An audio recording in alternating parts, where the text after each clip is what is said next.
everybody. This is Radio Calling. I am Sam, your host, and welcome to the music portion of my podcast. This is episode number 10, so if you've gotten this far, congratulations. Now, today we're going to talk about the Wrecking Crew, a topic that I was going to discuss last week, but I had my good friend Tim on the show call in, so I couldn't pass up that opportunity. Now, for those of you that don't know about the Wrecking Crew, there is a wonderful documentary on Netflix called The Wrecking Crew. It describes who was all in the Wrecking Crew, where they came from, how they got started and stuff like that. So you really should check that out. And there's also a book, The Wrecking Crew, which also talks about the same things. Now, diving into the Wrecking Crew. In the 60s and 70s, they were the Los Angeles' best studio session musicians. This included Hal Blaine, Tommy Tedesco, Steve Douglas, Earl Palmer, Glenn Campbell, Leon Russell, Carol Kane, and many, many others. And they played on basically everything throughout the 60s and 70s. They kind of started in the 50s, working on smaller artists, but as the 60s and 70s rolled around, they were playing with, Frank Sinatra and Nancy Sinatra, the Mamas and the Papas, Sonny and Cher. They played with the Byrds, the Beach Boys, the Monkees. They are also credited with Phil Spector's Wall of Sound Orchestra, which, if you don't know who or what that is, by the end of this, you'll know exactly what I'm talking about. Now, let's just run over a couple things that the couple songs that they played on. Started in 62, He's a Rebel by the Crystals. In 63, they played the Do Run Run by the Crystals again. They played on Be My Baby, the Ronettes, which again refers to that Phil Spector Wall of Sound. And because of Be My Baby, the Beach Boys, actually Brian Wilson, heard that song and wrote Don't Worry Baby in response to that song. So just a tidbit for that. And then, speaking of the Beach Boys, in 1964 they played on I Get Around. Dean Martin, Everybody Loves Somebody, fabulous song there.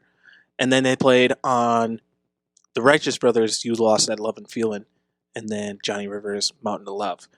All of those, You Lost That Love and Feeling, Be My Baby, Don't Worry Baby as well, all have that, kind of wall of sound, which basically was Phil Spector's way of getting, he wanted to create pop orchestras and pop songs out of this, wall of sound. He wouldn't have one drummer, he would have 2, 3 drummers. He would have multiple musicians play multiple instruments during these songs, and you go back and listen to those songs, especially when they've been remastered or if they're in stereo sound. The sound quality in those is really fantastic, and the Righteous Brothers, You Lost That Love and Feeling is a great example of that, along with Be My Baby and I Get Around as well. And you really can hear every instrument, every note, every lick that's being played, and going forward into 1965, they played with the Byrds, Mr. Tambourine Man, and then they played with Beach Boys again, Help Me Rhonda, and then they played on California Dreamin', the Mamas and Papas. Again, if you listen to all these songs, I should make a playlist of all these songs that are kind of in this, the Wrecking Crew's repertoire, so to speak, and all these songs that they played on, because you can really hear what Phil Spector, the producer, was going for. Again, he was trying to make that wall of sound that so many people have been influenced on and so many people try to emulate. Moving on to 1966, the Beach Boys, Good Vibrations. Of course, at this point, the Wrecking Crew was working with the Beach Boys on every album. And the Beach Boys aren't playing their own music or their own instruments anymore. It's all Wrecking Crew. Beach Boys are just coming in to play vocals. And that's the same with the Byrds from the previous year. Mr. Tambourine Man was played all by the Wrecking Crew, with the singers, the Byrds, Roger McGuinn, and all those people just providing the vocals. And Roger McGuinn said later that, they tried to cut something else. The Byrds did. But it took like 57 takes, whereas the Wrecking Crew would get it done in, a half hour, an hour and a half. That's just how they worked. They were session musicians, and they knew how to work. I mean, if you watch this documentary on the Wrecking Crew, they would go from one session in the morning and then take a little bit of a lunch break and then go back and work with someone completely different. So you could be, they could be working with the Crystals in the morning and then the Beach Boys at night, because the Beach Boys like to work at night. And then in the afternoon, they could be working with the Righteous Brothers or Dean Martin or any of these people like that. So, they were really versatile, and they did, continuing on, they did Strangers in the Night, Frank Sinatra. These Boots Are Made for Walking, Nancy Sinatra. River Deep, Mountain High, Ike and Tina Turner. Monday by the Mamas and Papas. And then I think I said this before, but Good Vibrations, Beach Boys. And this is all in 1966. If you go on to 67, they play on Something Stupid by Frank Sinatra and Nancy Sinatra, which I believe is Frank Sinatra's only #1 hit. So keep that in mind. They played on Beat Goes On, Sonny and Cher, and then San Francisco, Scott McKenzie, Up and Away, The Fifth Dimension, and then 68, Mrs. Robinson, Simon and Garfunkel, Volare, The Monkees, and something, someone always says, the Monkees always didn't play their own music. They didn't write their own songs. And that's always the running joke with the Monkees when you compare them to the Beatles, or even put them in the same conversation of the Beatles, Rolling Stones, and the Monkees. That is true. I mean, the Monkees only provided voices, and that's something that, again, the Byrds did. They only provided the voices. Beach Boys did. They only provided the voices for that. But, that was the running gag at the time, is that the Monkees didn't play their own instrument. And that was true. And that was maybe a rumor that was started just to get people stirring and think that, the Monkees are not playing their own instruments. But credit it to the Wrecking Crew. I mean, they never wanted to have their names on these people's records. They wanted to keep the illusion that, these bands are playing their own instruments. And I'll go through it. I'm going to go through this list again, and I'm going to look at where these songs that they played on ranked in the charts. And you, the listener, can keep a tally of how many #1s or top 10s there are in this list. But moving forward, they played on Holly Holy in 1969 for Neil Diamond, The Boxer, Simon and Garfunkel, and then in the 70s, played with the Partridge Family, I Think I Love You, Bridge Over Troubled Water, Simon Garfunkel again. 1971, Gypsies, Tramps, and Thieves, Cher. And then 72, you get into Hurting Each Other, the Carpenters. 73, they play with Cher again for Half Breed. And The Night the Lights Went Out in Georgia, Vicki Lawrence. Fabulous song there as well. And then 74, you get into Sammy John's Chevy Van. And then 75 is Rhinestone Cowboy, Glenn Campbell. And that's where that's when the Wrecking Crew just started to not find work anymore. And after 75, the Wrecking Crew kind of disbanded, and Tommy Tedesco started to do seminars on his life, on being in this group of session musicians. And Leon Russell, who played keyboards and pianos for the Wrecking Crew, had a wonderful career and played with Joe Cocker and Elton John as well. And you see a lot of people that played this fabulous music, and not a lot of people remember that they were in this or that they did this. The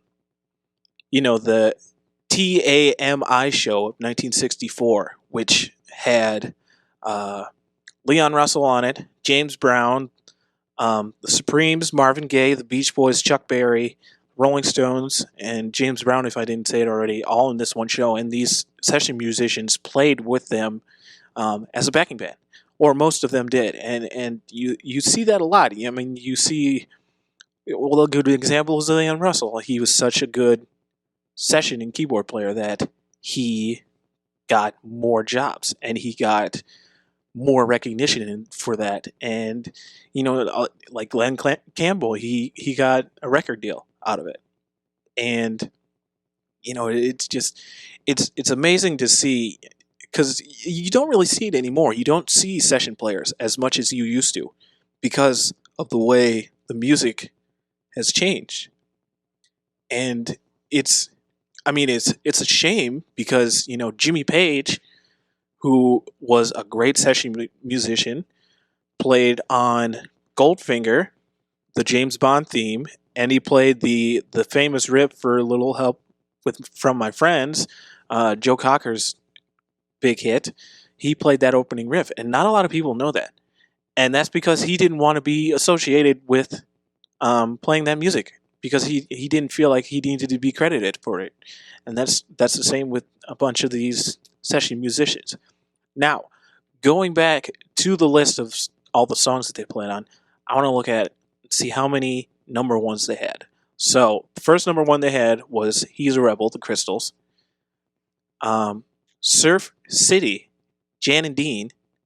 "I Get Around" by the Beach Boys was number one. "Everybody Loves Somebody" was number one for Dean Martin. "You Lost That Love and Feeling" was number one for the Righteous Brothers.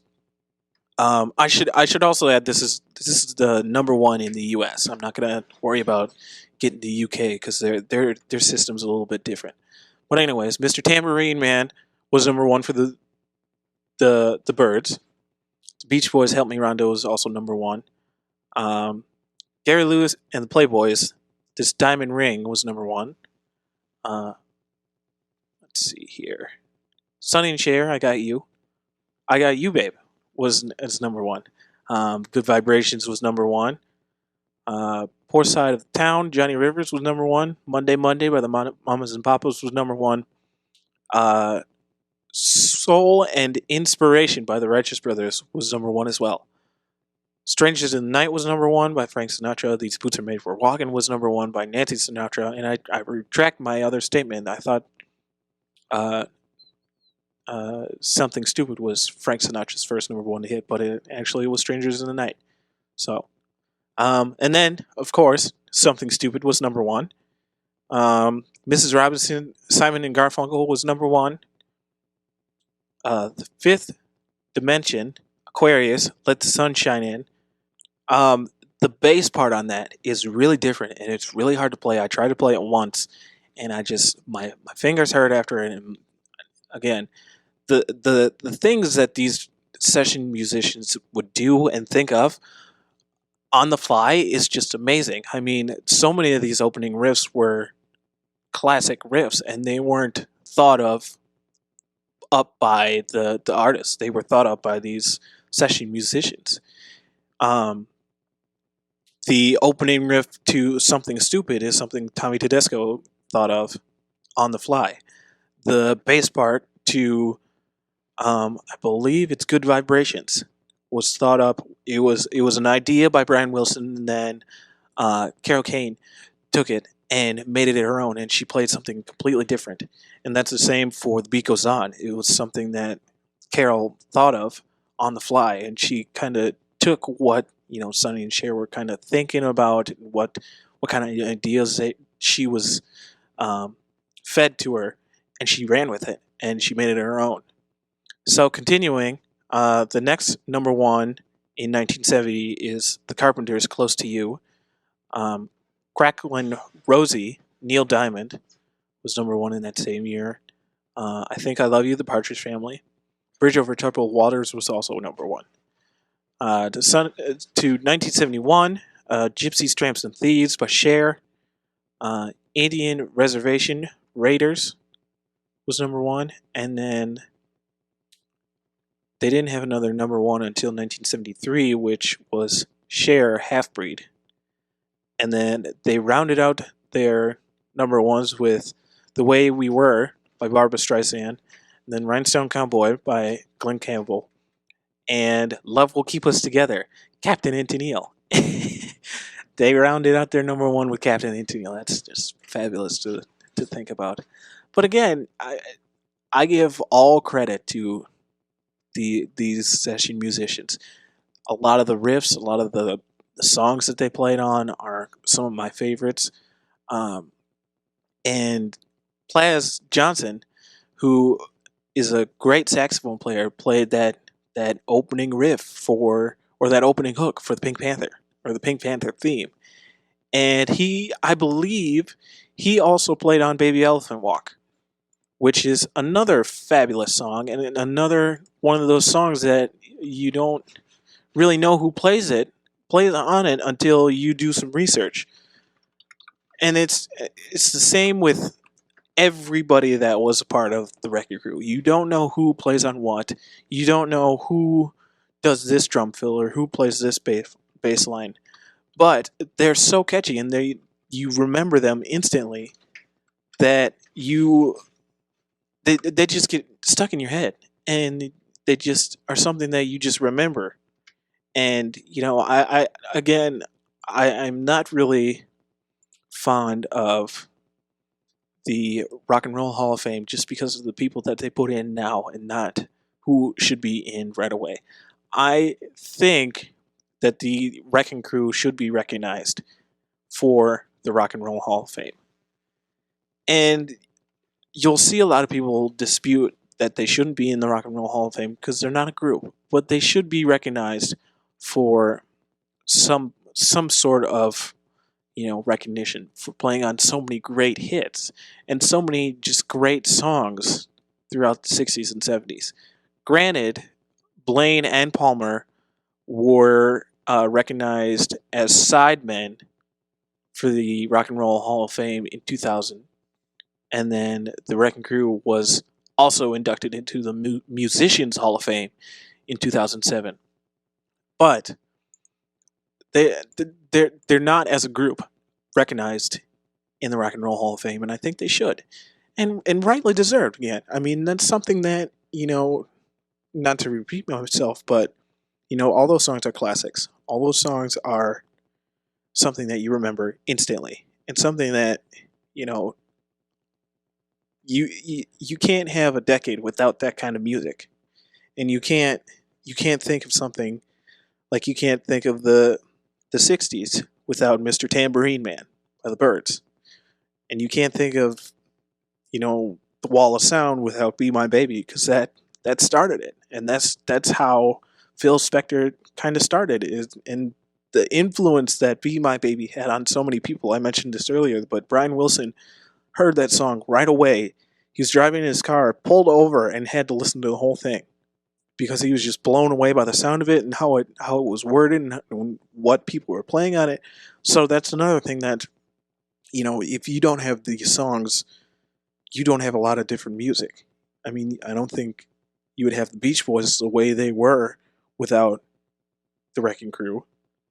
I mean, if you had the Beach Boys members play on those songs, I don't think they would sound the same. They would sound completely different. And I don't know if you would have the same kind of feel and same kind of mood that, Pet Sounds sounds like, or Help Me Rhonda, or I Get Around, stuff like that. And, it's again, you need to watch this documentary on the Wrecking Crew, because, it describes the highs, it describes the lows, like what happens after the phone stops ringing, and stuff of that nature.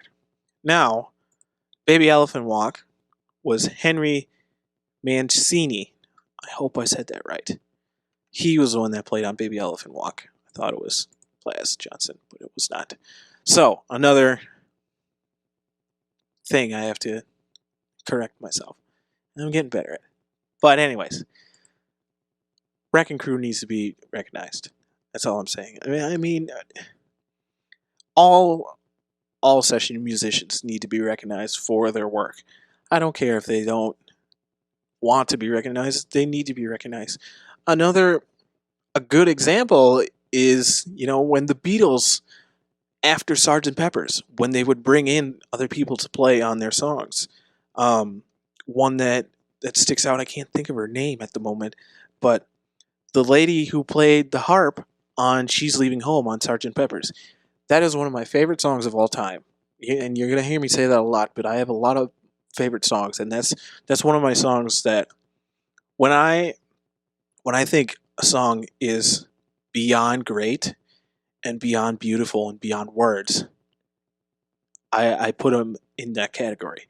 And She's Leaving Home is one of those songs that goes into that category. It's because I honestly I can't think of a word to describe that song. And I can't think of a word that, even comes close to describing the emotions, the feeling of that song, just the the instrumentation, and to think that none of the Beatles played on that song except for Paul, who provided the voices, and George and John providing the harmonies. But Ringo's not on that album. None of those people are playing their instruments on that song, and it's all session musicians. George Martin did the orchestration. I believe that's a word. Well, it's a word now.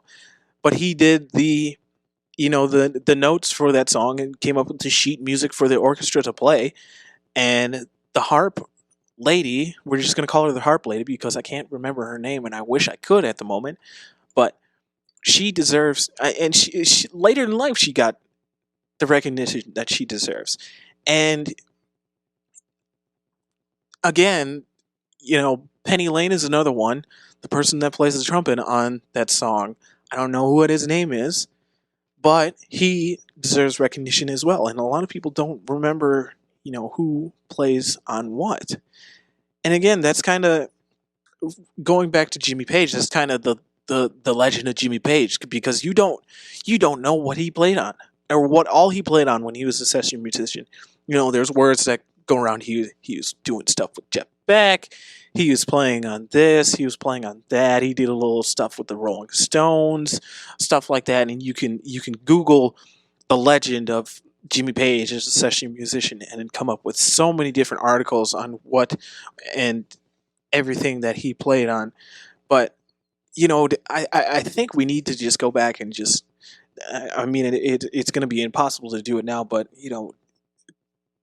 session musicians should get the recognition that they deserve, because they play on so many songs that touch your soul, that make you feel alive, that make you angry, that describe the feeling and the emotion that you are feeling at that moment.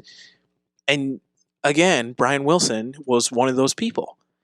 And it's just it session musicians are kind of they're on the extinct list, because there's not a lot of people that call for session musicians anymore, and everybody plays their own instrument now, or they have a computer that does it for them.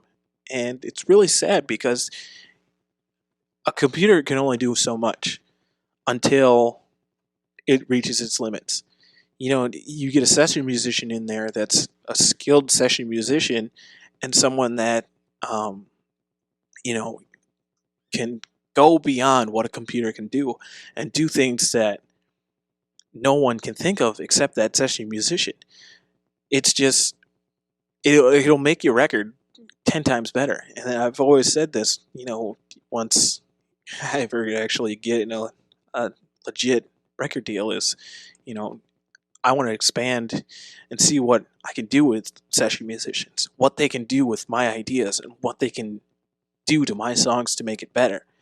And John Mayer is someone that doesn't really have like a set band, but he has people that he goes to all the time to play on his records, because he wants that classic sound. He wants that classic kind of rock, kind of pop, kind of funky sound, and he knows he can only get it by using these people that have been on so many records. And the John Mayer trio, which I'm basically referring to, which consists of John Mayer, Pino Palladino, and Steve Jordan. Now, Pino Palladino has played with so many different people. He filled in for John Entwistle after he passed away and toured with The Who. He's worked with Phil Collins. He's worked with Paul Rogers and Bad Company. He worked with Eric Clapton. All these people, and I wouldn't consider him a session musician, but he has session musician qualities where he's playing with different people, and he's not he's not someone that goes out on his own and plays solo, but he works with so many other people. Eric Clapton, I said, Paul McCartney, Tony Bennett, Richard Ashcroft, people of this nature. And then you think of Steve Jordan. I mean, the main thing that pops to my mind is him playing for the Blues Brothers, which again is kind of where he started, and kind of the Blues Brothers were kind of not really session musicians, but they were known musicians. And then going back to Steve Jordan, he played with Chuck Berry. He was in Keith Richards' band. He also was on The Late Night Show with David Letterman for a while until they moved. And then now he's on tour with the John Mayer Trio. So, I mean, again, you need that kind of sound. And John Mayer's going to that. And he's trying to be someone that kind of harks back to a simpler time where these session musicians were greatly valued.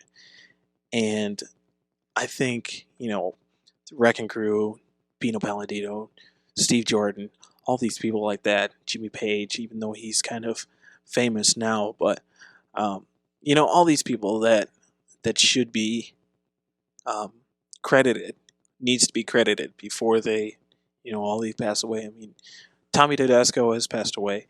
That's the only one that I know of. Leon Russell passed away not a few years ago. Jimmy Page is still alive, thankfully. But they need to get the recognition they deserve, and to be honored as session musicians, and to be proud to be session musicians, which I think they are. And all of them would say they would do it all over again in a heartbeat, which if I were a session musician, I would love to have been in the heyday of session musicians, where you would play with Eric Clapton in the morning, and then have a little break, and then play with Frank Sinatra in the afternoon, and then be with the Beach Boys from like 12 to 4 in the morning. That would just be amazing. Just to be in that room and just to hear that music be created would just be something that I would greatly value. And a lot of these people, these session musicians, can say that because they were in the room when this music was being created, and they helped create it, and they helped be a part of it, and they helped, in my opinion, define a generation, the 60s generation, and then transfer into the 70s. And a lot of people that are older than me, that are in their 50s and 60s, will say that if you put on Crystals or Beach Boys or the Byrds, that all transfers them back to the 60s, and that kind of feeling that they had. So that'll do it for another episode of Radio Calling. Again, I am Sam, your host. Join me Tuesday when I will cover my sports aspect of my podcast, so you don't want to miss that. Again, follow me on Twitter and Instagram at LondonCalling22, all one word. This is Radio Calling, and we'll see you Tuesday.